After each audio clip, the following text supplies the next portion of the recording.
Titik, titik, titik. Pria itu berjalan mengambil troli belanjaan, matanya menelisik ke segala arah sambil mencari barang-barang yang ingin ia beli. Saat hendak mengambil barang, ternyata ada tangan lain yang juga mengambil barang tersebut. Akhirnya drama tarik-menarik pun terjadi. Pria itu menoleh dan baru menyadari kalau ia mengambil barang yang sama dengan orang lain. "Kamu?" tanya pria itu. Tapi Aleta tidak peduli dan melepaskan barang itu lalu pergi dari situ. Pria itu tertegun sesaat, karena baru jelas melihat wajah Aleta. "Bukankah itu gadis yang tadi? Yang menolong mamaku?" batin pria itu.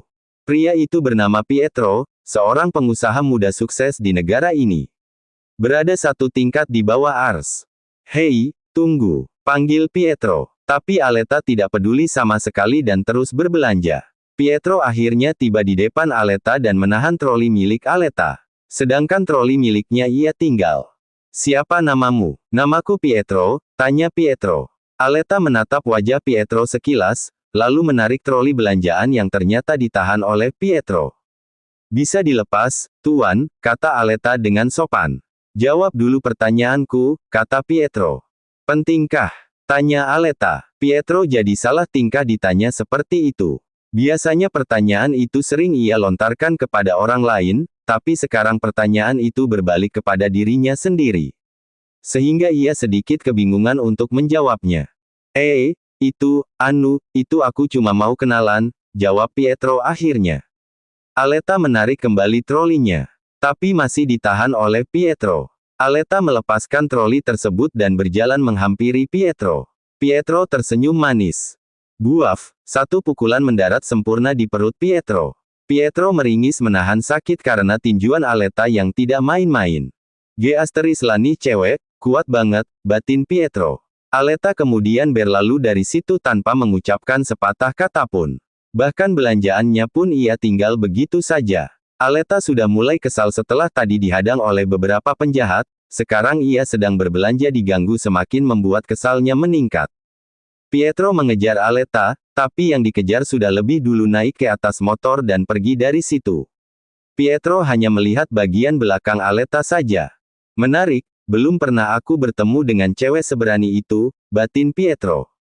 Pietro melanjutkan berbelanja, saat ia menghampiri trolinya ia teringat lagi dengan barang yang ia ambil secara bersamaan dengan Aleta, Pietro pun tersenyum. Senyum yang membuat para cewek-cewek histeris tapi tidak dengan Aleta. Karena ia sudah terbiasa dikelilingi cowok-cowok tampan dari kalangan keluarganya. Apalagi arter tampannya sudah tercetak jelas dari sejak lahir. Bahkan di usianya yang baru mencapai 11 tahun pun sudah terlihat jelas ketampanannya. Aleta sudah tiba di restoran miliknya. Dia akan belanja setelah pulang kerja, agar tidak ada yang mengganggunya. "Kenapa tuh muka?" tanya Dara. "Lagi bete aku, pulang dari mengantarkan pesanan dihadang di jalan oleh si madam dan orang suruhannya. Terus di supermarket bertemu orang yang tidak jelas," jawab Aleta. Saat ini ia sedang berada di ruang kerja Dara. "Kamu sudah makan?" tanya Dara. Aleta menggeleng. "Belum sempat makan, tadi makan sedikit dengan Ars," jawab Aleta. Dara mengernyitkan dahinya, selama ia mengenal Aleta, belum pernah Aleta dekat dengan pria lain selain saudara-saudaranya. "Siapa Ars?" tanya Dara. "CEO pemilik perusahaan ARS Company, tadi ia memaksa untuk ditemani makan," jawab Aleta. "Tumben banget kamu nurut, ini Aleta bukan sih?" tanya Dara. Cepat pesan makanan, aku lapar," jawab Aleta. Dara pun memesan makanan kepada bawahannya. Tidak butuh waktu lama pesanan pun sudah diantar ke ruangan Dara. Bawahan Dara sudah tidak heran lagi dengan kedekatan Aleta dengan manajer mereka, tapi mereka tidak tahu kalau Aleta adalah bos mereka yang sesungguhnya. Aleta pun makan dengan lahap, tidak ada jaim-jaimnya. Dan tidak terlihat seperti orang kaya. Bahkan Aleta juga lebih sering makan di tenda pinggir jalan. "Sepulang kerja temani aku belanja ya," kata Aleta. "Boleh, tapi dengan syarat," ucap Dara. "Sebutkan," kata Aleta lagi. "Bayarin belanjaanku," jawab Dara. "Gampang," ucap Aleta. "Asik, sering-sering ngajakin aku belanja," kata Dara. "Kebiasaan, kalau dengar gratisan gercep kamunya," ucap Aleta. "Yoi, aku tidak sekaya kamu, say," kata Dara. Memang benar, dulu Dara adalah dari keluarga susah. Bahkan untuk makan sehari-hari pun Dara harus bekerja sambil sekolah. Aleta yang memang punya jiwa penolong selalu membantu Dara. Bahkan biaya sekolah Dara pun Aleta yang bayarin sampai tamat. Dara yang merasa berhutang budi pun bertekad untuk berbakti kepada Aleta walau bagaimanapun caranya, yang penting masih di jalan kebaikan. Saat Aleta memutuskan untuk membuka restoran, Aleta meminta Dara untuk mengelolanya. Tapi dengan syarat, jangan dipublikasikan pemilik sebenarnya. Dara pun setuju dan sampai saat ini restoran tersebut berkembang pesat. Keduanya sudah selesai makan, Dara pun meminta pelayan untuk membereskan semuanya. Ale, ada pesanan dari pelanggan yang harus diantar, kata Nia. Baik, Bu Dara aku kerja dulu, pamit Aleta. Dara hanya mengangguk saja. Sebenarnya ia juga tidak enak hati kalau dipanggil Bu Dara di depan bawahannya. Tapi apa boleh buat, demi menyembunyikan identitas pemilik sesungguhnya dia harus terbiasa. Aleta segera keluar dari ruangan itu dan menuju dapur restoran. Aleta mengambil kotak makanan tersebut dan juga alamat yang dituju. Aleta segera pergi mengantarkan pesanan tersebut, dengan kelajuan maksimal ia mengendarai motornya. Aleta memperhatikan alamat tersebut dengan seksama, takut nanti salah antar. Setelah memastikan bahwa alamat itu benar, Aleta segera menekan bel di tembok pintu gerbang. Selamat sore, saya dari restoran Akie ingin mengantar pesanan, kata Aleta dengan sopan. Penjaga gerbang memperhatikan Aleta dengan seksama, setelah itu baru diizinkan masuk. Aleta masuk dengan motornya, karena kalau berjalan kaki cukup melelahkan. Aleta pun tiba di depan pintu sebuah mansion. Setelah menekan bel, pintu pun terbuka. Tampak seorang pemuda tampan sedang tersenyum ke arah Aleta. Pesanan Anda Tuan, ucap Aleta sambil menyerahkan kotak makanan tersebut. Ya pemuda itu adalah Pietro, tadi sewaktu ia mengejar Aleta. Pietro sempat melihat jaket yang Aleta gunakan berlogo Akie Restaurant. Itu sebabnya Pietro memesan makanan dari restoran tersebut. Kita ketemu lagi, aku harap kita berjodoh, ucap Pietro. Tapi Aleta tidak menanggapi ucapan Pietro, Aleta malah mengeluarkan ponselnya untuk Pietro segera melakukan pembayaran. Bayar di sini Tuan, kata Aleta. Pietro pun membayarnya. Setelah itu Aleta segera pergi. Tapi baru beberapa langkah, tangan Aleta ditarik oleh Pietro. Aleta yang refleks langsung membanting Pietro ke tanah. Kemudian Aleta pergi tanpa berkata apapun. Saat di pintu gerbang, Aleta dicegat oleh penjaga. Ada apa ini, Pak? Tanya Aleta. Maaf Nona, kami mendapat perintah untuk menahan Anda, kata penjaga itu. Oh, ternyata dia mau main-main, batin Aleta. Aleta turun dari motornya dan berjalan menghampiri penjaga pintu gerbang tersebut. Pak, buka pintu gerbangnya atau aku jebol tembok itu, ancam Aleta. Tapi kedua penjaga gerbang tersebut tidak menggubris, mereka malah mengejek Aleta. Hei, Neng, mau jebol tembok? Jangan bercanda atuh Neng, tanya penjaga satu. Aleta tersenyum sinis, kita lihat saja nanti. Tapi kedua penjaga itu malah tertawa. Saat keduanya asik tertawa hingga tidak menyadari kalau Aleta sudah menyemprotkan cairan yang bisa menghancurkan tembok dan benda keras lainnya. Aleta menyemprotkannya cukup lebar sehingga bisa muat untuk mobil keluar apalagi motor. Sudah puas ketawanya? Tanya Aleta dengan nada dingin. Keduanya pun berhenti tertawa. Aleta kembali menghampiri tembok tersebut dan menendangnya. Tembok yang begitu tinggi dan tebal runtuh seketika. Kedua penjaga tercengang melihat tembok besar itu runtuh. Aleta kembali ke motornya dan segera naik. Katakan kepada tuan muda kalian, jika ingin selamat jangan berurusan denganku, ancam Aleta.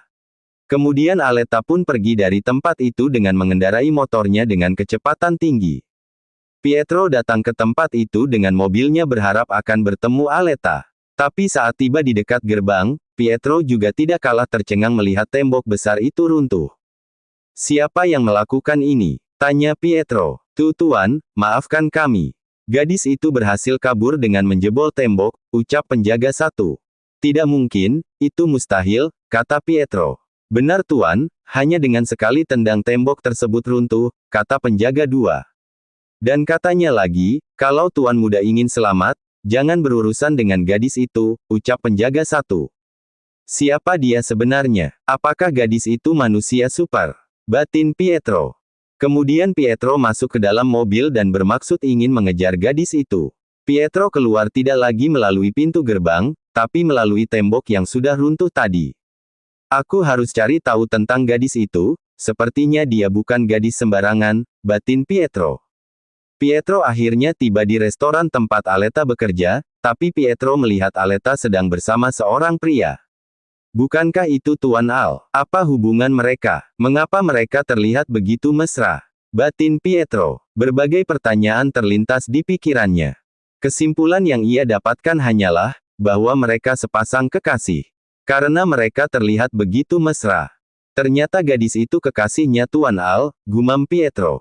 Sainganku cukup berat, tidak hanya sebagai saingan bisnisku, ternyata dia juga saingan gadis incaranku, batin Pietro. Pietro masih setia menunggu di dalam mobil miliknya. Memperhatikan kedua insan berbeda gender itu. Tidak berapa lama keluar Dara dan bergabung dengan Aleta dan Aldebaran.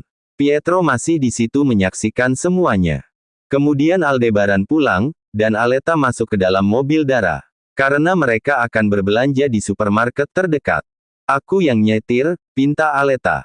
Dara pun menyerahkan kunci tersebut.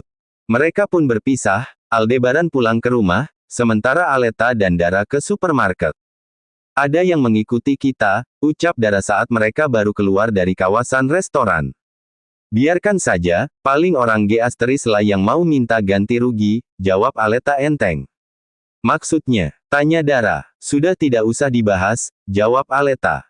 Pietro terus mengikuti mereka, Aleta dengan jahilnya mengeluarkan benda tajam yang bisa menembus ban mobil. Benda tersebut seperti paku, tapi berbentuk segitiga. Sehingga dari sisi manapun bisa menembus ban mobil jika terkena benda itu. Dan benar saja, keempat ban mobil Pietro bocor karena terkena benda tersebut. Al, umpat Pietro. Ia segera keluar dari mobil dan melihat ada benda menancap di ban mobilnya tersebut. Bukan hanya satu tetapi 4 ban mobilnya. "Oh!" teriak Pietro. Pietro keluar dari mobilnya dan melihat semua ban mobilnya bocor. Pietro menendang ban mobil tersebut, siapa sebenarnya gadis itu? Pietro pun menelpon bawahannya untuk menjemputnya, dan menelepon pihak bengkel untuk menjemput mobilnya. Al banget aku hari ini, tadi ditinju dan dibanting oleh gadis yang sama, niat hati ingin mendekatinya, tapi malah dapat hal seperti ini, gumam Pietro. Sementara Aleta sedang tersenyum di dalam mobil, membuat Dara merasa heran. Dara tidak mengetahui kalau mobil yang di belakang mereka mendapat masalah. "Kenapa kamu senyum-senyum?" tanya Dara. "Senang aja," jawab Aleta santai. Kirain, Dara tidak melanjutkan perkataannya. "Jangan pikir yang aneh-aneh, nanti aku pecat kamu jadi manusia," kata Aleta.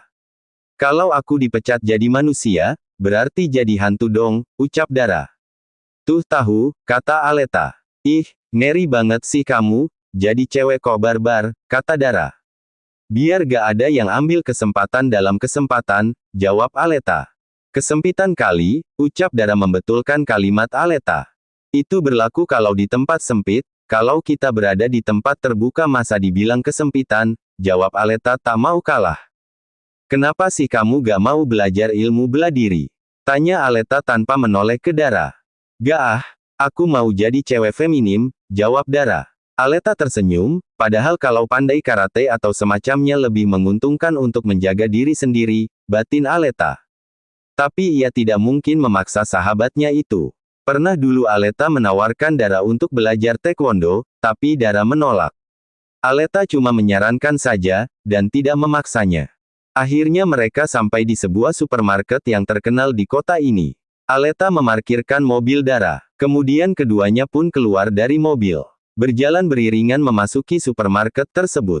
Keduanya mengambil troli masing-masing. Aleta berbelanja untuk keperluan sehari-hari, terkadang kalau pagi dan malam hari ia makan di rumah. Kalau siang hari ia makan di restoran. Terkadang kalau malas masak Aleta makan di pinggir jalan.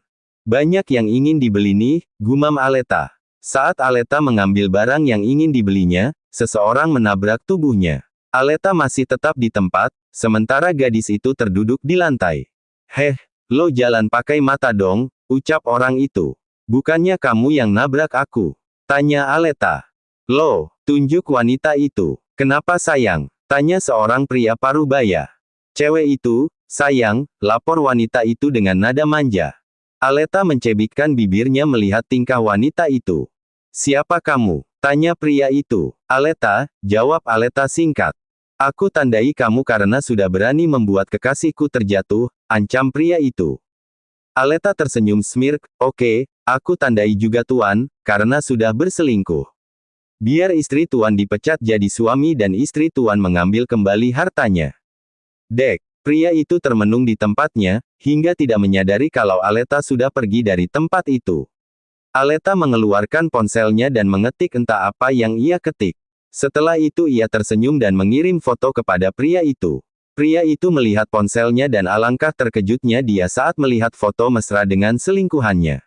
Kemudian pria itu mendapat pesan dari nomor asing. Bagaimana kalau foto ini sampai ke istri Anda, tuan? Titik, titik, titik, titik, titik.